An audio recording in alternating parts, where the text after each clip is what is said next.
Hey guys, Professor Bill of Comic Book University and New Challengers, issue number 1. I have a lot of hope for this one. In fact, I'm banking an awful lot of hope on this one. Literally, man, like the new age of heroes not doing so hot. But this one, we got some potential here, all right? First off, to start off, the Challengers, actually the Challengers of the Unknown is actually a comic book from way back in the day, and it's just a group of heroes who had some very different roles than what they got in here, but they're old school, like way back in the day, and they're actually co-created by Joe Simon, who's actually the co-creator and former partner of Jack Kirby, the co-creators of Captain America. Anyway, so this issue here, what we got is this dude dies, a whole bunch of people die, and then when they die, that's when they go to this death place, and these guys are chosen while other people aren't to get a couple extra minutes added to their lives with this little hourglass that's tattooed on their left arm at least, where they go forward and try and solve mysteries and fight bad guys and right wrongs and stuff like that. It's the weirdest thing, but it's kind of cool.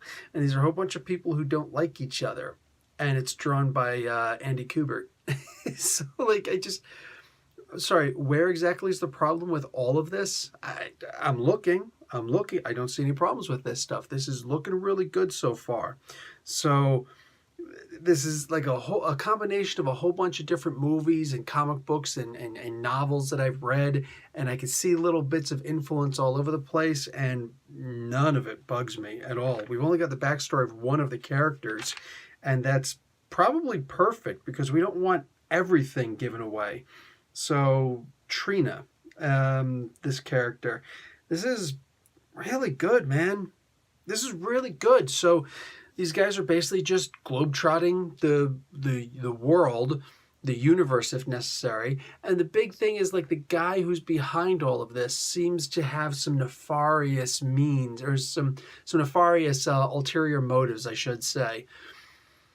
It's hard to put a lock on this with just the first issue, especially when they're not giving you a lot of anything. Now, I do know another comic book that started off this amazing, and that was The Immortal Men. And then issue number 2, in my opinion, completely bombed. Well, that's what I'm kind of afraid of happening here.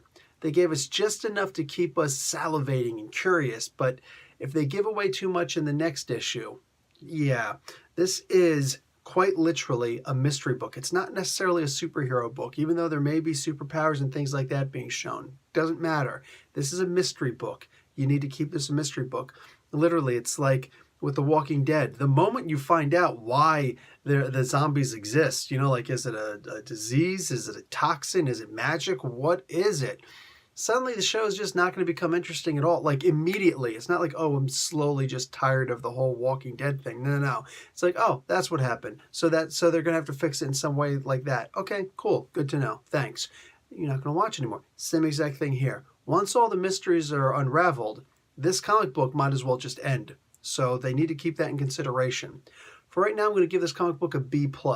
I genuinely enjoyed this, and I absolutely want to give it a much higher grade. Unfortunately, its predecessor, The Immortal Men, yeah, I'm sorry. Like, a taste is something you can't, like, it's like brushing your teeth and having orange juice. You know what I'm saying? It's like no matter what you say, that taste is going to be there, and it's going to mess with you. So, unfortunately, this came out after Immortal Men, but hopefully it surpasses it in every way. We'll find out soon enough. All right, guys, Professor Bill, Comic Book University. Class dismissed.